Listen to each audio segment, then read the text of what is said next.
Hey y'all, I'm gonna show you how I make my salmon cakes. Now this may not be 100% the old-fashioned way of doing it, but this is my favorite way of doing it. But it's gonna give you that old-fashioned taste, I promise you that. Now, what's really important when you're making salmon cakes is the salmon that you are using.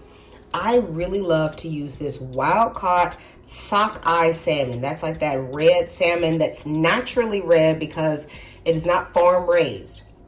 I think this has a great taste, and I'm going to link to where I get this from.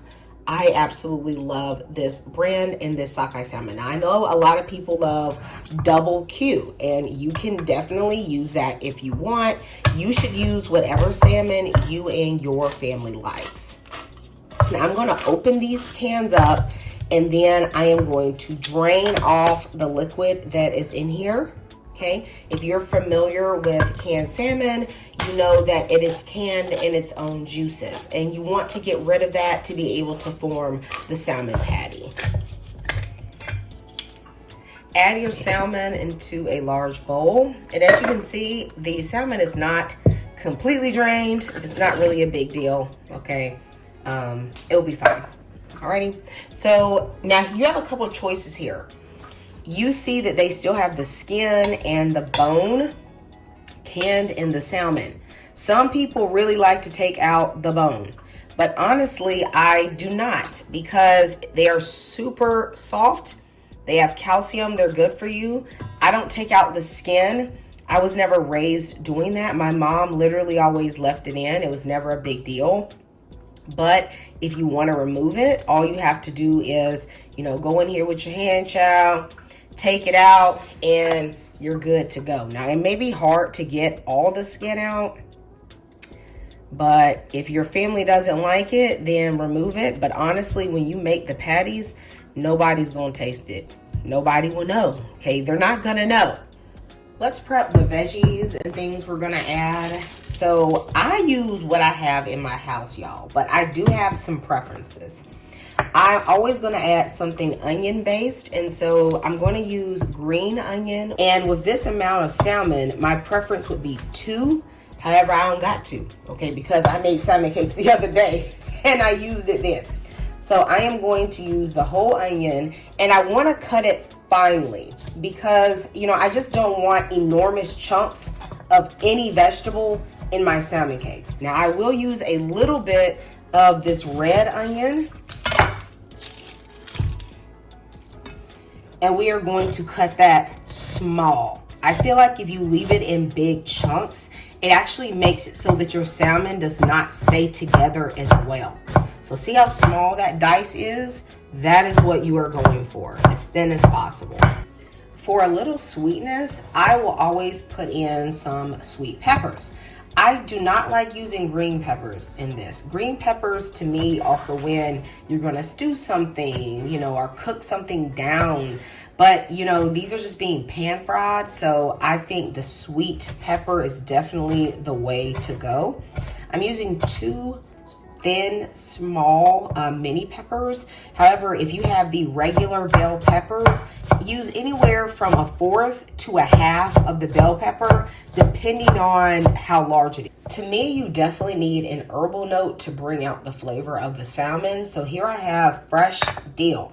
Now, my favorite combination is dill, parsley, and chive. And you want about anywhere from 2 to 3 tablespoons of fresh herbs of choice. If you only have parsley, just use parsley. If you only have dill, just use dill, okay? I do know there are some people that like to make their salmon cakes with fresh salmon or, cooked salmon, but they cooked it like from the fillet. You can do that. I have actually made salmon cakes that way. But guys, to me, for a recipe like salmon cakes, I just don't feel like you need to go through the effort. Now let's go in and add our veggies. To make sure these stay moist, I like to use 2 tablespoons of avocado oil mayo. Okay, now I know some of y'all don't be liking mayo, okay, but you're not gonna taste it. This is for the moisture of your patties. It'll also help them come together. For flavor, I will be using some Dijon mustard. I'm using about 2 teaspoons of Dijon mustard. Even if you don't like mustard, don't skip this. This really does make them taste great. I'm going to use the juice of half a lemon. You know, it's just some of the herbs that got on the lemon from the knife, okay? So I'm going to put my hands like this so I can catch any seeds as they fall down from the lemon. You could also use a spoon or just a citrus juicer. This is where I would say I really deviate from the norm. I don't like to put breadcrumbs in my salmon cakes if I can help it. I just don't prefer the texture. You know, I will eat it for sure, but I just don't want it to be bready at all. I want to taste the meat. So instead of using breadcrumbs, I just use 3 eggs. I think back in the day, a lot of times the cornmeal, the flours, the crackers, the breadcrumbs and stuff was used not just as a binder, but also just to stretch the meal. I mean, I've had some salmon cakes where I feel like there's like a cup even of breading inside of the meat. But if you want to use breadcrumbs, you are welcome to use them, and I'll put the ratios in the description box. Before I add egg, I'm going to season this. The seasoning I'm going to use is really simple. I like to use some Tony's Creole seasoning. This is a Cajun seasoning that has a good amount of salt. Okay, so I'm basically going to use this like the salt. Now remember, canned salmon does have salt, so you don't want to overdo it. I'm also using this seasoning. Now don't be fooled by the packaging, guys. This is basically a low sodium Cajun seasoning. So I'm going to use probably about half a teaspoon or so of this. I'm not measuring. Watch and learn, love. Watch and learn, okay? I'm also going to use a little bit of cayenne pepper. Not much. Woo, child. If you ain't sneezing, it ain't seasoned, okay? I'm also going to go in with some black pepper. And that's it. Okay, it doesn't need any more than that in my opinion. If you want, you could add lemon pepper, but this to me is a great classic combination for traditional salmon cakes. Now at this point, you should go in and taste it. Remember, this mixture is not raw, so it is safe to eat. You know, this is a salmon salad basically, okay? All right, tuna salad, this is salmon salad. For me, it's perfect. Doesn't need anything at all, okay? And shoot, if you want to eat this with some crackers, go ahead and do it, okay? But I'm going to add in my eggs so that I can make this into patties. This mixture really keeps fresh in the fridge for at least a week. And so I'm only going to cook up about half of this, and then I'll put the rest in some Tupperware and just save it so that I can either pan fry it or bake it fresh during the week when I want to eat these.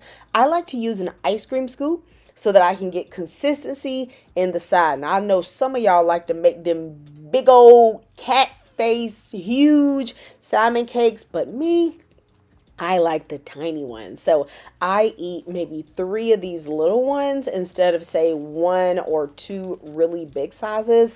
I just think that they're easier to flip this way, especially with just using the egg. You're going to need to let this cook on a medium to a medium low heat. So maybe like a 4 on an electric stove for 3 to 4 minutes undisturbed. That's really important because if you flip it too early, you risk letting the cake fall apart because the egg hasn't set yet to keep together. Once you flip it, it's only going to need to cook for about 2 to 2.5 minutes on the other side because the only thing you're cooking right now is the egg. It is mostly cooked. You just need it to brown. So y'all, this is one of my favorite breakfasts. I'm about to tear into this. I have some salmon cakes, some scrambled eggs, and some apple slices. I'll also do other types of fruit, but growing up, we would do salmon cakes, eggs, grits, fried apples, toast, cheesy eggs. So good, but I don't do all that on a typical breakfast day. But I am going to show you guys the texture of these salmon cakes. As you can see, they come apart so easily. The texture is great. And once they're cooked, they do not fall apart. Okay, they're not crumbly. They're perfect even without that breading. Let me know if you guys are going to try this recipe in the comments. And when you do, honey, you're going to have to tell me how much you love it, because I know you're going to love it.